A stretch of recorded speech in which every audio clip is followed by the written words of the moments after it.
Hey everyone, my name is Simon Misiewicz from Optimize.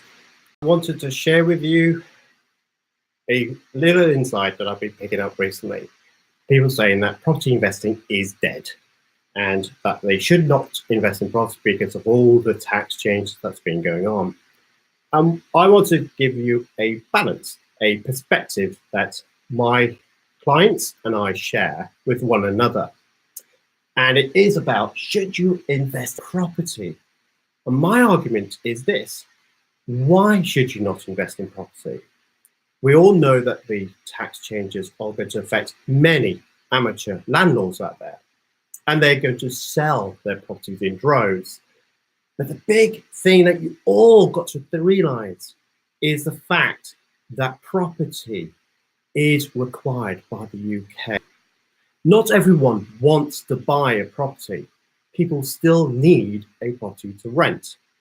The council do not build enough houses. The housing associations don't have enough stock for the people that need to rent property. Therefore, there is definitely a need for us landlords, and we need to supply good quality homes for those tenants. So I'm going to take you through why I think you should be investing in property, because ultimately it's a great cash machine for you, not just for now, but also for the future. I'm going to just take you through some of the things I've been picking up with my clients. What's the alternatives to property investing? Well, let's be fair. One of the alternatives that you may have is bank interest. Yes, you can get 1% or 2% in a bank. Great. Let's go all put money into a bank account. Oh no, hold on. Before you do that, let's think about this. Inflation. So the more money you put into a bank account, by the time you've taken it back out again, it's worth less. Let's look at this. The bank that you can get, bank interest is about 1% to 2.5%. But inflation is between 2% and 3%. So the more you put in, the less you get out, technically speaking, because of inflation. The cost of goods and services are increasing more than the money that you have in that bank account because of the low interest rates. So is interest in a bank all that good? I'll let you decide, but I'm going to say bank interest is not as good as property. So that's one. I've just had a look at government bonds and gilts, which are pretty secure. And I would say that you can get between 1% and 2%, but you have to tie money in for a good period of time. But again, let's look at something here whereby the bonds and gilts returns are much less than the inflation. So again, by the time you put your money in, you're actually getting out less because of inflation. So once more, is bonds and gilts worth it? I'll let you decide that. I don't personally think so, but it's up to you. The other side to it, this is the chart for the FTSE 100. And what I was doing is going through the March figures for each of those years, 2014, 15, 16, 17, 18. And I don't know about you, but I do not like the idea of identifying an asset which can go up and down in such quick fashion. But that's exactly what the FTSE 100 is doing. And if you look back of where we have been until 2016, this is the low point. This is where I would invest money if I was going to do stocks. If you're a chartist theorist, you would say, well, actually, it's better to put your money in when it's low than even high in terms of values. But if you look at this 17, 18, and now 19, you can see that the FTSE 100 is very, very strong indeed. And if you're a chartist theorist like me, then you'll be looking at this chart thinking, well, is it realistic to keep on growing? Or is there a degree of risk associated with this? And if you've got to pay a broker, then a broker will cost you money as well. So my question here is it worth investing in stocks? I'll let you decide on that, but for me, Again, I'm not comfortable with it. You can get returns, you can get dividends from each of these shares, so that's a form of income. You're expecting capital growth, but looking at this chart, I'm not so sure that you are going to get that growth. And the dividends you normally get is quite small if you go for capital growth. So you have to have a play-off between income and capital growth. So again, is shares the best way? I'm not going to say it is. However, property for investing, there are types of property that I want to share with you tonight. And the first one I want to talk about is the fact that you've got this property, it's bricks and mortar, unless it's going to be hit with real bad weather storms. I'm hoping that the property will stay, unlike stocks and market, stocks and shares that can easily go down quite considerably. Yes, property values can go down, but stocks can go down to zero if you're stocks and shares. So you're expecting some capital growth. Now, I appreciate in this day and age with Brexit and further changes to tax, means that the prices of houses have not increased in the last 10 years as you might have seen in the last 20, 30 years. But I'm still expecting some capital growth. But the key factor here is that you could look at income generation. And if you're looking for income generation, maybe you're looking to replace your income from your job.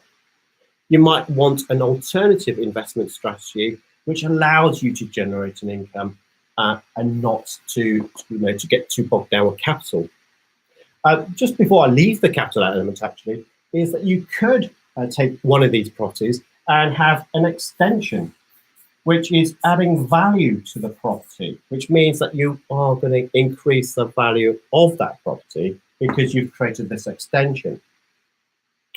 Equally, what you might be looking at is you may have a doormat. So you may be able to create asset value by building on top of this house.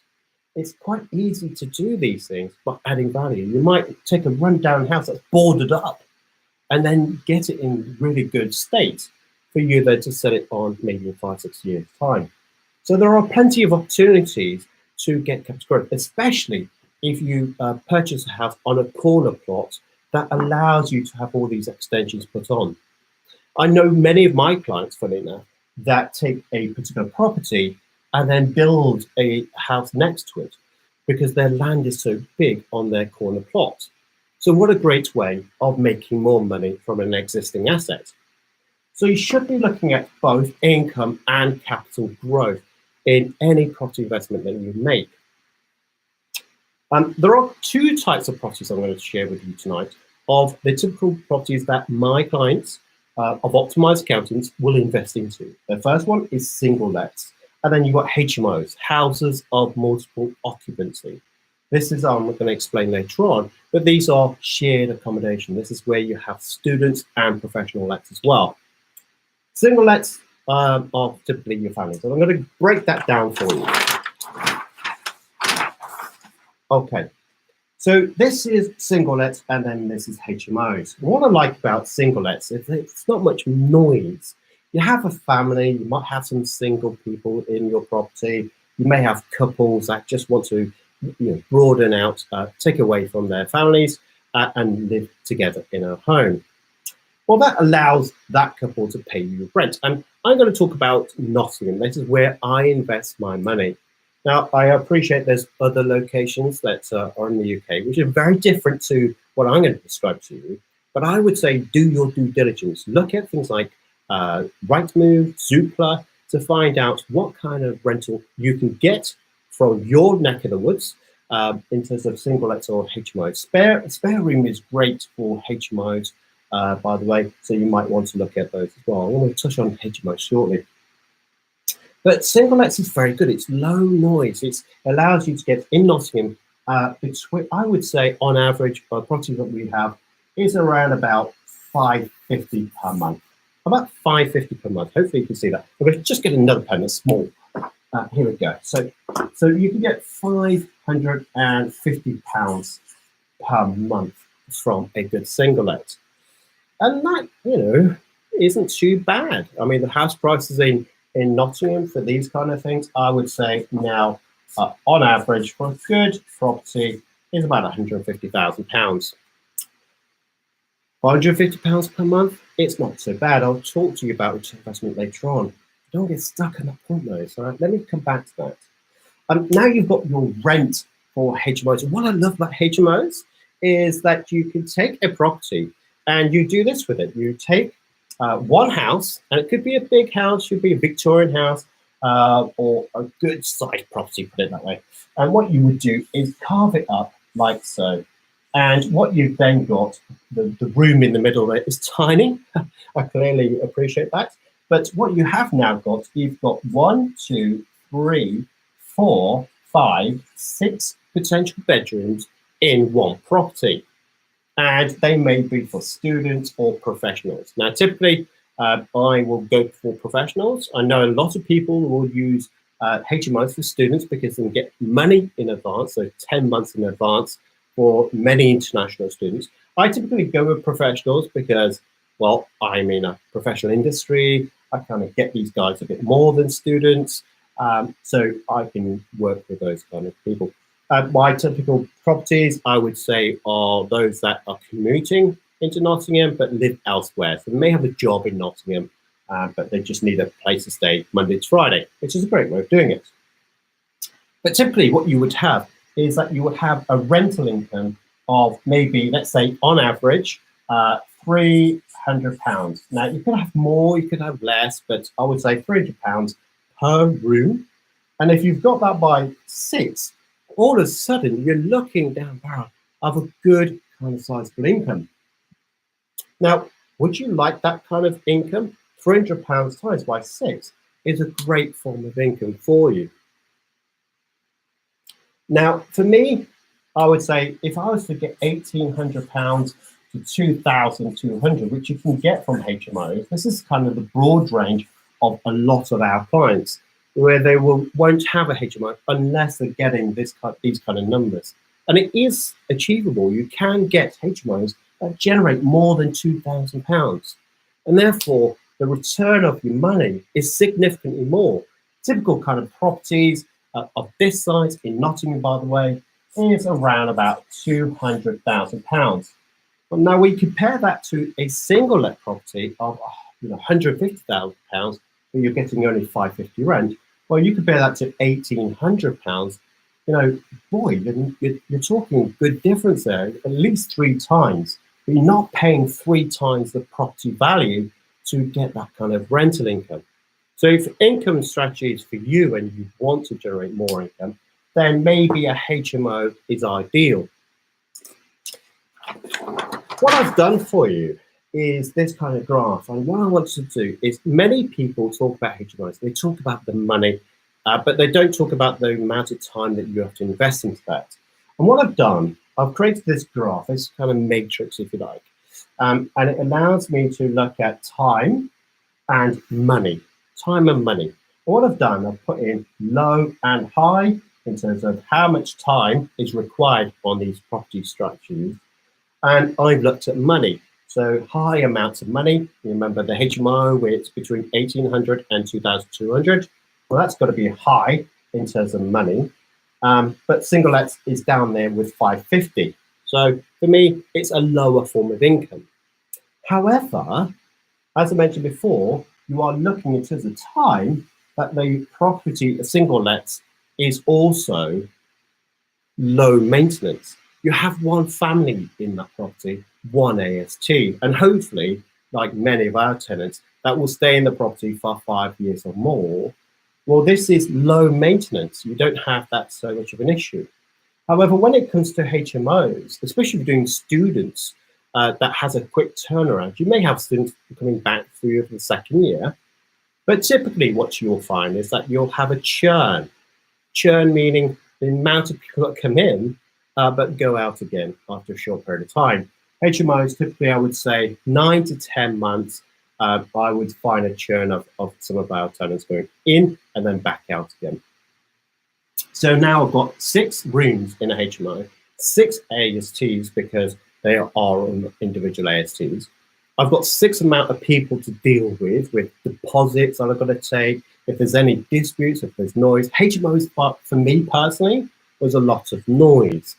And that's because you have got tenants living with one another, and that's a huge thing. People don't always like to live with one another, especially when they're strangers. Some people love it, by the way.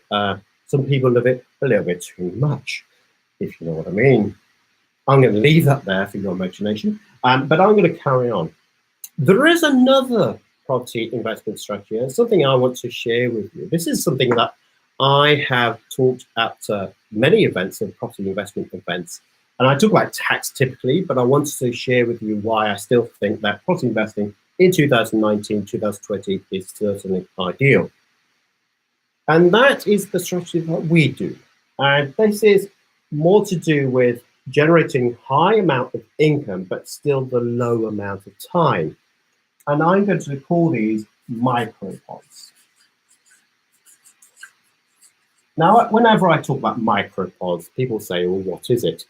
But before I tell you what that is, what a micropod is and why it could be worth investing, I just want to give you the stats of what the type of ROI that I generate from these micropods.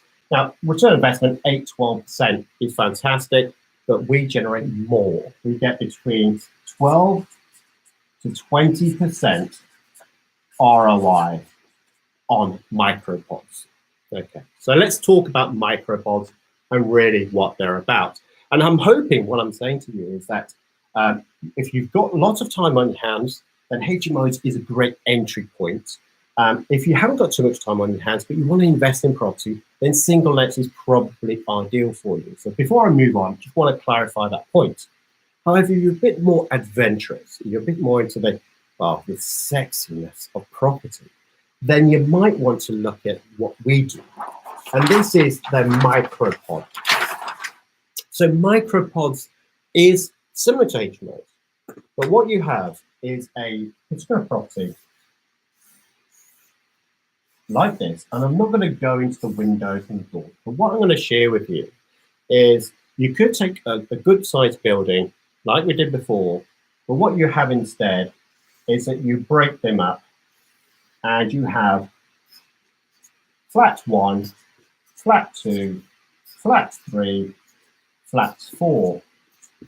Now this is one property, so you're not going to make huge developments. Now, the typical thing I would be saying to you right now is that that you could be buying a property for about 150k, big old Victorian house, and you may have to spend 100k to do the property. So you've got £100,000, which may also take between, I would say, 8 to 10 months, maybe a bit longer, maybe a bit shorter, but typically between 8 and 10 months to take a property like this and to carve it up into these flats.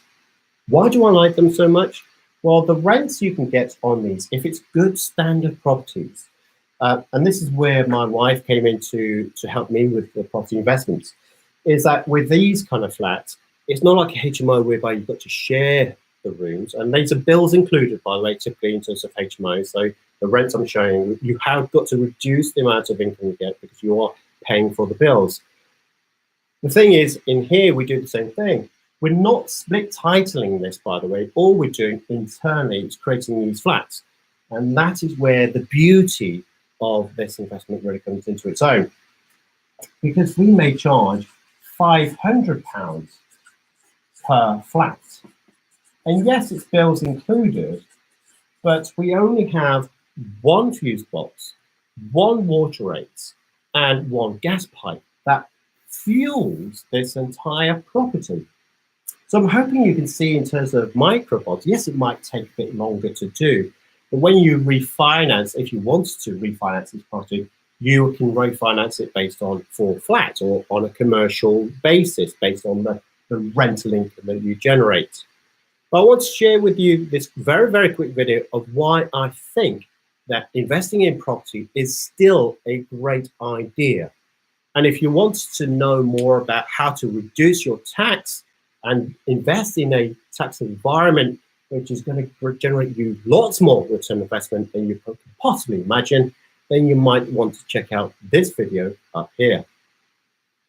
Now, I'm going to leave you now, but hopefully this has been a good video of why I think investing in property in 2019 and in 2020 is a fantastic idea. So guys, get onto Rightmove right now and start looking for the next property investment fund. Thank you.